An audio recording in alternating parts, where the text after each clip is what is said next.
नमस्कार, आज तक के इस खास कार्यक्रम में हम आपका स्वागत है।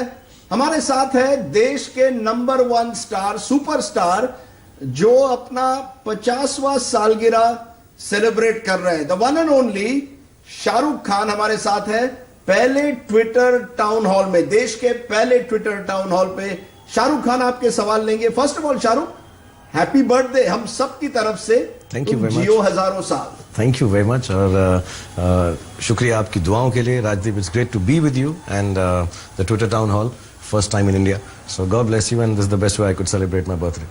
Happy birthday once again. और बर्थडे विशेस को लेकर पहला सवाल है, सुब्रो मुखर्जी आपको पूछ रहे हैं Shahrukh, what is the reason of your enthusiasm, energy, wittiness and hotness? आपके क्या राज है कि आप 50वें साल पर भी उतने ही एनर्जेटिक है, उतने ही एंथुजियास्टिक है, उतने ही हॉट है, उतने ही विटी है? हॉटनेस को हिंदी में बोल के सुनाओ पहले। गर्माहट। गरम क्यों है? गरम धर्म। एक जमाने में गरम धर्म था, अब गरम शाहरुख कह रहा है। नहीं, ये वो वाला गरम नहीं है। ये हॉट वाला गरम है। ये हॉट, ये सेक्सी वाला है। ये सेक्सी वाला गरम है। मुझे मेरा काम बहुत अच्छा लगता है। मुझे बड़ी खुशी होती है कि सुबह उठकर मैं बहुत मेहनत करूं, फिल्में बनाऊं। और सच्ची बात यह है कि मुझे इतना मिल गया अपने काम के अंदर जितनी मुझको तवक्को नहीं थी। मुझे ये लगता नहीं था कि मैं इस मुकाम पर पहुंच सकता हूं। तो एक कहीं पे रिस्पॉन्सिबिलिटी भी आती है कि मैं इतना काम करूं कि फाइनली मैं इस काम को डिजर्व कर सकूं। तो इसलिए मैं मेहनत भी करता हूं, मुशक्कत भी करता हूं और खुशी से करता हूं। अगर काम खुशी से नहीं किया तो फिर वो परेशानी लगने लगता है। पर वो सेक्सीनेस का राज कहाँ है? ये तो एनर्जी का राज हुआ, आपने उसका जवाब नहीं दिया। वो तो मतलब अब अपने मुंह से अपनी तारीफ में क्या करूं राजदीप। अब जो है वो है यार, वो अब नेचुरली है, मैं उसको नहीं रोक सकता हूं। वो खुद ही कहीं से आती रहती है। चलिए, दूसरा सवाल। सोनिया अंगल कहती है, 50 साल की उम्र में शाहरुख की प्रायोरिटी क्या है? फिल्म्स, प्रोडक्शन, स्पोर्ट्स, इनोवेशन या फैमिली के साथ ज्यादा वक्त? एक्चुअली मैंने बहुत कोशिश की है पिछले 25 साल में, जब से मैं काम कर रहा हूँ, कि अपने बच्चों के साथ, फैमिली के साथ, घर वालों के साथ जितना वक्त हो सके बिताऊं। एक छोटी सी बात ये भी थी कि वो जल्दी सो जाते हैं तो उनको मैंने देर जागना सिखाया। स्पेशली मेरे बेटे को, वो भी अब 6 बजे सोता है सुबह, से मेरे साथ वक्त गुजार सकें। At this juncture, at this point, I think ये मेरी रिस्पॉन्सिबिलिटी है कि फिल्मों के माध्यम में, फिल्मों के जरिए मैं कुछ इनोवेशन लेकर आऊँ। अगर मैंने नहीं किया तो ये जो 25 साल का मुझको इतना सब कुछ मिला है वो बेकार जाएगा। तो मैं थोड़ा इनोवेटिव, कुछ फिल्म की टेक्नोलॉजी में, फिल्म के काम में, फिल्म की एनैक्टमेंट में, डायरेक्शन में, मतलब इतना हम बोल रहे हैं मेक इन इंडिया, कुछ ना कुछ ऐसा करूं जो हमारे देश का नाम बढ़ाए। मुझे पता नहीं मैं कर पाऊंगा कि नहीं, लेकिन मेरी कोशिश यही रहेगी। तीसरा सवाल, और ये काफी इंटरेस्टिंग है, ये आ रहा है, do you remember your promise to stop smoking before your 50th birthday? आपने एक प्रॉमिस की थी कि आप 50 साल की उम्र के पहले स्मोकिंग गिव अप करने वाले, क्या हुआ उसका? पता नहीं क्यों 50 साल की उम्र में आते आते थोड़ी सी मेमोरी लॉस होने लग जाती है। तो मुझे बिल्कुल याद नहीं है।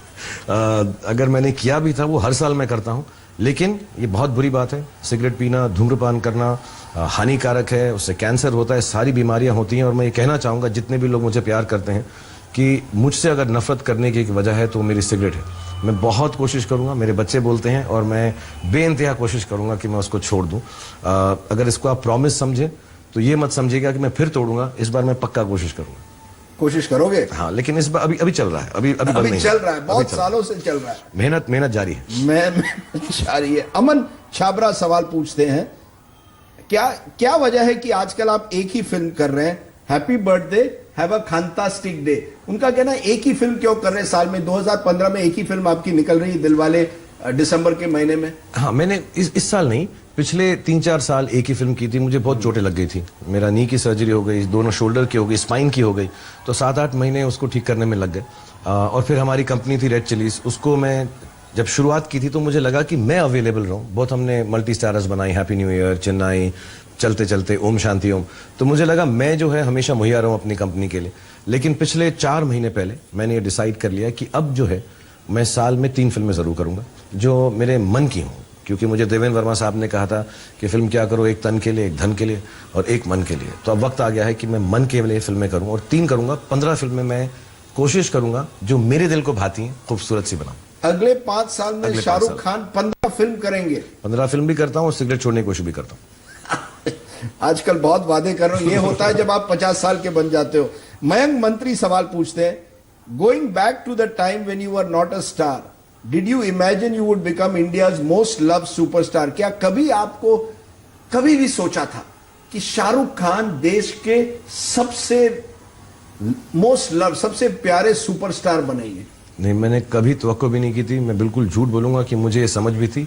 26 साल की उम्र में, ऑफ कोर्स 26 साल के जैसे लड़के होते हैं, दिल्ली के लौंडे होते हैं, कि यार कॉन्फिडेंस भी था, अपने टैलेंट में बहुत वो भी था, भरोसा भी था कि मैं आऊँगा और जीत लूँगा, फाड़ डालूंगा सब कुछ, मैं ऐसा सब था।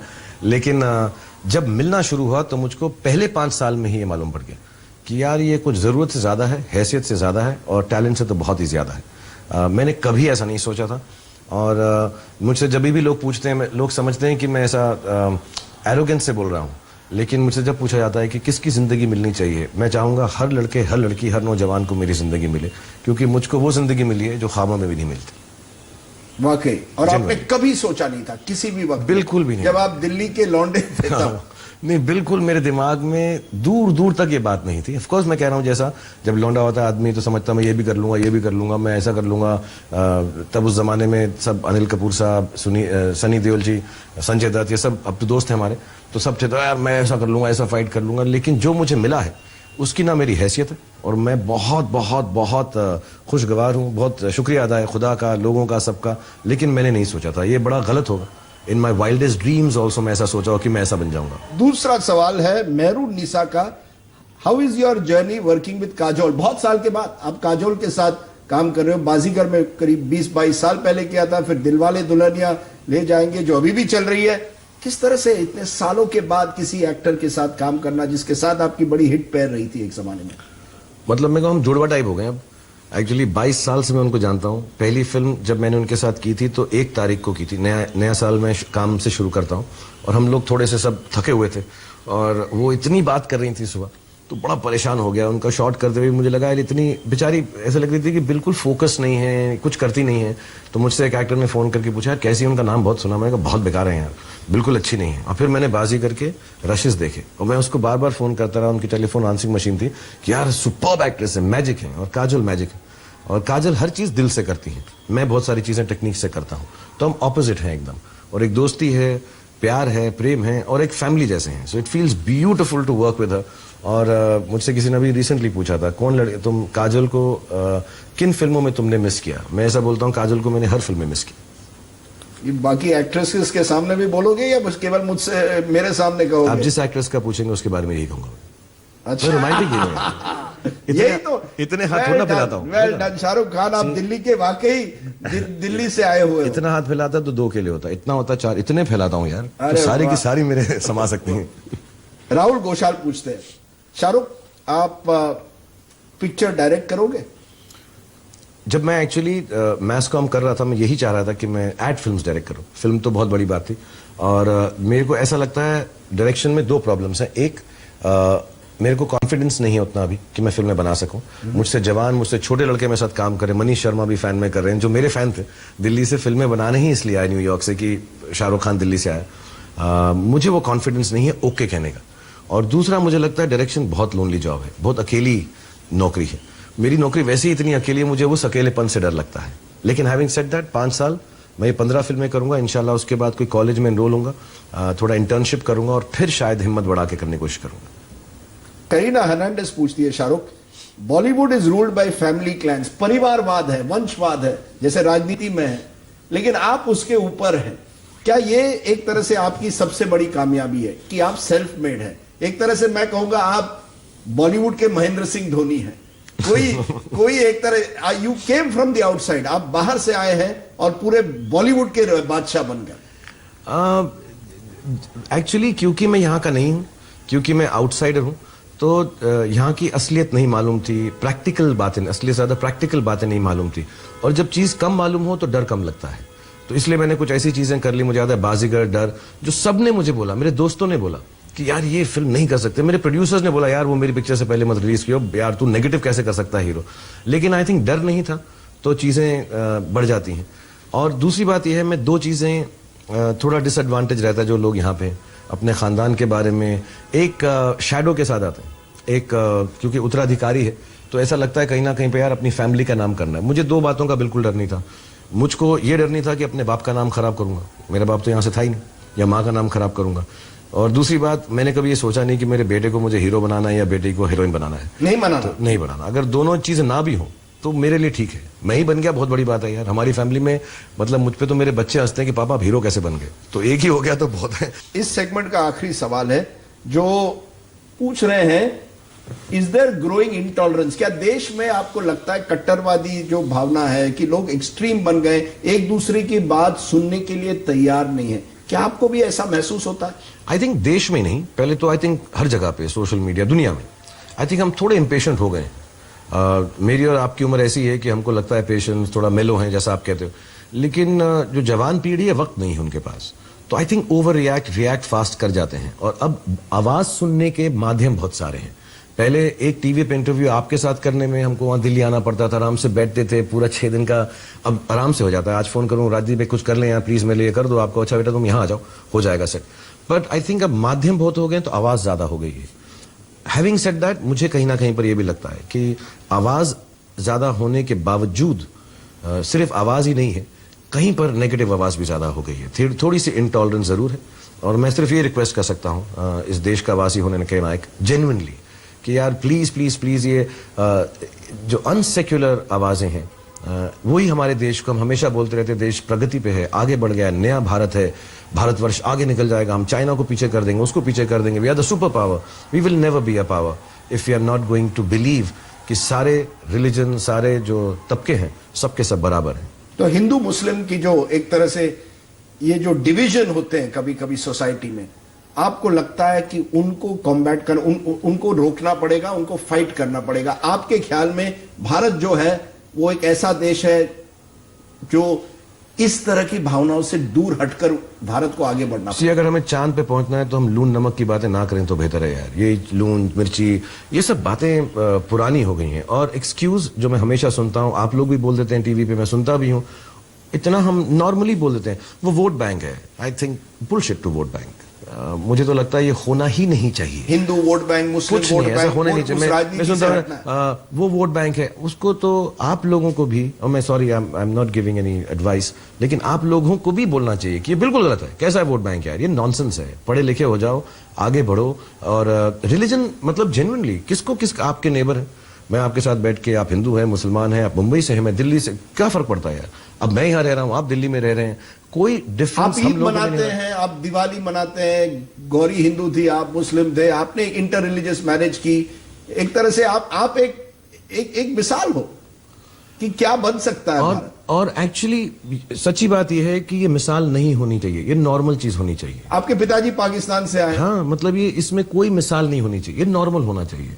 हम देशवासी हैं सबके सब, सबने एक दूसरे शादी की, प्यार किया, मोहब्बत की, कोई फर्क नहीं पड़ता। हमारे घर के अंदर दिवाली का भी त्योहार जब बनता है तो हमें कोई बोला नहीं जाता कि हमारी बीवी बोले कि आज दिवाली है, हम खुद पूजा में खड़े हो जाते हैं। और जब हमारे घर में ईद होती है, जैसा मैंने पहले भी बोला आपको, कि हम दिवाली पे सेवियां बनाते हैं और ईद पर पटाखे जलाते हैं, and it's normal and absolutely all right. Shahrukh, हमें यहाँ छोटा सा ब्रेक लेंगे, ब्रेक के बाद कुछ और सवाल इस ट्विटर। आपका फिर से स्वागत है, हमारे साथ बादशाह खुद है, आपके सवाल ले रहे हैं। शाहरुख, प्रीति एक सवाल पूछती है, हर व्यक्ति शाहरुख की जिंदगी जीना चाहता है, आप किसकी जिंदगी जीना चाहेंगे? मैं बहुत बार ऐसा बोला है कि मैंने एक इमेज क्रिएट कर दिया शाहरुख का, और वो बन गया है। मैंने खुद नहीं किया, वो बन गया है, और मैं एक्चुअली उसका नौकर हूं। I am just working for Shahrukh Khan. यानी शाहरुख खान के लिए आप काम कर रहे हैं? मैं काम कर रहा हूं। मैं वो शाहरुख खान जो आराम से रहता है क्योंकि उसके पास काम करने वाले बहुत मेहनती हैं। मैं सिर्फ शाहरुख खान की जिंदगी मैं एरोगेंस से नहीं बोलता, 5-10 दिन के लिए मुझे उसकी जिंदगी मिल जाए तो बहुत अच्छा लगेगा। मैं बता रहा हूँ, मेरी जिंदगी की सबसे खूबसूरत जगह मेरे घर में मेरी लाइब्रेरी है। मैं किताबें खरीदता हूँ, पढ़ नहीं पाता हूँ, और मैं कंप्लेन नहीं कर रहा हूँ। बहुत अच्छी जिंदगी है, मैं दिन भर काम करता हूँ, अच्छा लगता है, किताबें लेकर भी जाता हूँ साथ में। बट 4-5 दिन कभी साल में उसकी जिंदगी जीने को मिल जाए तो बहुत अच्छा लगेगा। तो आपने एक इंडस्ट्री बना दी है, शाहरुख खान एक इंडस्ट्री बन गई है। अंजिला क्वेश्चन पूछ रही है, share us about the way you would want to be remembered. किस तरह से आप चाहोगे कि लोग आपको याद करें, कि शाहरुख खान को किस तरह से लोग याद करें? कि मैंने कोशिश की, ये मेरा एक्चुअली, मैं अपने घर वालों को ही बोलता हूँ कि कभी भी मेरे बारे में कुछ बोलो जब मैं ना रहूं तो कहना मेरे बाप ने या मेरे हस्बैंड ने या मेरे जो भी फैमिली का मेंबर कोई बोले कि उन्होंने कोशिश बहुत की। क्योंकि मैं फेल भी होता हूँ ज़्यादा वक्त, सक्सेस कम आता है, सक्सीड भी होता हूँ, लेकिन इट्स नेवर कि मैंने कोशिश नहीं की। मैं बहुत कोशिश करता हूँ कि सही पड़ जाए हर बार, और हर बार नहीं पड़ता है, और बड़े बड़ों का नहीं पड़ता, मैं तो बहुत छोटा हूँ। सो कोशिश करने से कभी ये कोई ना सोचे कि यार ये कम इसलिए पड़ गया, ये कमतरी इसलिए हो गया क्योंकि इसने कोशिश नहीं की। मैं कोशिश बहुत करता हूँ। अगला सवाल है अतु का। वो पूछ रही है, ट्विटर पे इतने लोग आपको फॉलो करते हैं, कैसे लगता है? ये फिर से वही सवाल आ रहा है कि आप एक मुकाम पर पहुंच गए हैं जहां आपके मिलियंस ऑफ फॉलोअर्स हैं, जहां भी जाए भीड़ आपके साथ। कैसे लगता है, किस तरह से आप कोप करते हैं? कोई प्राइवेट लाइफ आपकी रह गई है या नहीं? नहीं, जब मैं ट्विटर की बात कर रहे हैं तो मैं ये बोलूं कि मुझे क्योंकि जिस मुकाम पर मैं हूं उसकी वजह से बहुत रिस्पॉन्सिबल लगता है। कभी कभार दिल करता है कि इतना रिस्पॉन्सिबल ना हो, स्पेशली वो लोग जो मादर बहन ये सब गाली गलोच करते हैं ट्विटर के ऊपर। मुझे ऐसा लगता है कि यार मुझे अपना घर का नंबर बता दो, आ जाऊँ वही बात कर लेंगे जो इतनी गाली गलोच कर रहे हो। मैं दिल्ली वाला हूँ तो मेरे को थोड़ा इसमें बड़ा बुरा लगता है कि ऐसे नाम के पीछे छुप के हैंडल के पीछे गाली गलोच कर रहे हो मुझसे। तो मगर ऐसा गुस्सा आता है, एक दो बार मैंने कर भी दिया, कुछ बोल दिया, फिर लोग मेरे ही जो फैंस है वो फोन कर, अरे यार ट्वीट करके क्या ऐसा क्यों आप बोल रहे हैं, इनको भूल जाओ, ये मत करो। So I feel too responsible. But लोग आपको इतना प्यार भी करते हैं, एक्चुअली वही है, इतना प्यार आपको करते हैं, कहीं ना कहीं उससे आपकी जिम्मेदारी बढ़ती है। आपको लगता है बहुत ज्यादा, इसकी वजह से आपकी कोई प्राइवेट लाइफ नहीं रह गई है। जहां भी आपके बच्चों के साथ आप कहीं क्रिकेट मैच देखना चाहे या कुछ भी करना चाहे, मुश्किल होता होगा। पिक्चर देखना चाहे कल, हाँ वो मैं नहीं देखता हूँ। मैं एक दो बार जो है, मेरी बेटी मजाक उड़ाती है मेरा, मैं वो पहन लेता हूँ, मुझे ट्विटर वालों ने दिया हुआ है, एक हुडी दिया हुआ है बड़ा सा, वो पहन के मैं जाता हूँ, और मेरी बेटी हंसती रहती है। तो मैं क्यों, मैं उसको 7 बार ऐसे ले जा चुका हूँ, और हर बार ये बोल के कि बेटा मैंने वो पहना हुआ है, कुछ नहीं होगा। पापा आपकी वॉक से मालूम पड़ जाता है। एंड जेन्युइनली हर 7 बार जैसे ही मैंने गाड़ी खोली है, वो देख शाहरुख खान आ गया, शाहरुख खान आ गया, शाहरुख खान आ गया, और मुझे वहां से भागना पड़ा। तो बहुत पर्सनल लाइफ जो है उसमें जरूर ऐसा है कि बच्चों के साथ जाना या कहीं जाना मुमकिन नहीं होता है। लेकिन हैविंग सेड दैट, मैं जो मुझे मिला है स्टारडम में, और मैं बहुत ओपनली सालों से कहता आ रहा हूँ, मुझको अगर कहा जाए कि फिर से ये सब छिन जाएगा और ये मिलेगा, तो मैं कहूंगा मैं यही जिंदगी जीऊंगा। आज आप 50 साल के हुए, 75 साल की उम्र में शाहरुख खान के इसी तरह से एक्टिंग करेंगे? क्या आप अमिताभ बच्चन की तरह होना चाहते हैं कि आखिरी दम तक आप एक्टिंग ही करते रहेंगे? मुझे नहीं लगता कि कोई भी अमित जी की जगह या जैसा वो काम करते हैं। मैं छोटा सा इंस्टेंट बताऊं, अभी वर्कआउट करते हैं तो हमारे कभी कभार ट्रेनर सेम होते हैं, तो वो ट्रेनर आके ज्यादा एक दिन ट्रेन करने लगा मुझको। तो मैं कहा यार ऐसा क्यों कर रहे हो, मुझसे इतना ही होता है। जैसे अमित जी को देखो यार कितना वर्कआउट कर रहे हैं वो, तो उनके जैसा होना बहुत मुश्किल है। उम्मीद यही होगी, आई थिंक हर किसी का एक ड्रीम होता है, एंड हमारे सबसे बड़े स्टार हैं हमारे, मतलब मैं जब बड़ा हो रहा था तो मेरे लिए सबसे बड़े स्टार अमित जी थे, अभी भी हैं। बट यहाँ कोशिश ये रहेगी, और जब तक हम 75 के पहुंचेंगे वो 125 साल की उम्र में भी कर रहे होंगे, तो we can't catch up with him. पर आप रोमांटिक हीरो रहेंगे 75 की उम्र में, फिर उसी तरह के रोमांटिक फिल्म्स करना चाहेंगे शाहरुख खान? अब मेरे को, मैंने जैसे आपसे पहले बता रहा था मैं आपको कि मैं जब शुरुआत की थी तो मैं कुछ भी करता था, फिर यश जी ने मुझे बोला जब तक तुम रोमांस नहीं करोगे तुम स्टार नहीं बनोगे। अब मैं करने लग गया हूँ। तो अब जो है, आप जो है शाहरुख खान को कितनी भी कोशिश कर लो रोमांस में से निकालने की, रोमांस को शाहरुख खान से नहीं निकाल सकते। तो मेरा जो हाथ यूं का यूं ही फैला रहेगा, और मैं यूं ही प्यार करता रहूंगा, यूं ही मोहब्बत करता रहूंगा। शाहरुख खान, आपने आज तक से बात की, आपने देश को एक तरह से बहुत मोहब्बत दी है। You are the ultimate romantic hero of our generation. आपने हमसे बात की, बहुत बहुत शुक्रिया। Thank you Rajdeep. और जितने भी लोग देख रहे हैं, सिर्फ मुझको टीवी पर और ट्विटर पर ही सवाल मत भेजें, और जो किसी से हक, असली में मुझे, मेरा घर तो आपको मालूम है यहीं पर है, प्लीज आ जाएं और मुझे प्यार करें, किस करें, मोहब्बत दें। और जाने से पहले एक मोहब्बत भरा गाना मैं राजदीप से सुनना चाहूंगा, बिकॉज ये ट्विटर पे हमेशा रात को शुभ रात्रि कह के एक गाना लिखते हैं, जिसकी वजह से मुझको बड़ा अच्छा लगता है। कभी कभार ऐसा गाना आप लिखते हो जो सुने हुए भूले बिसरे गीत होते हैं, यार एक गाना कमाल का गाना होता है, it makes me feel very nice. So don't stop that, ये रिक्वेस्ट है मेरी आपसे।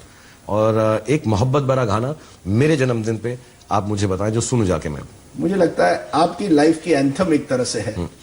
मेरी कॉलर ट्यून है, मैं जिंदगी का साथ निभाता चला गया। अब मैं बाथरूम सिंगर हूं तो मैं इतना ही कहूंगा, मैं जिंदगी का साथ निभाता चला गया।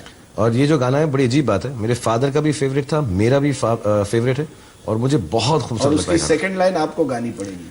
बर्बादियों का शौक मनाना जरूर था, हर फिक्र को धुएं, वो नहीं बोलता यार, फिर तो मैं प्रॉमिस हो जाएगा, को धुएं में उड़ाता चला गया। ये राजदीप कह रहे हैं, मैं बिल्कुल भी नहीं कह रहा हूँ, मैं एकदम नॉन स्मोकिंग ट्रिप पे हूँ। मैं तो नॉन स्मोकर हूँ, आप स्मोकर। मेरी लाइन है, बर्बादियों का शौक मनाना जरूर था, बर्बादियों का जश्न मनाता चला गया।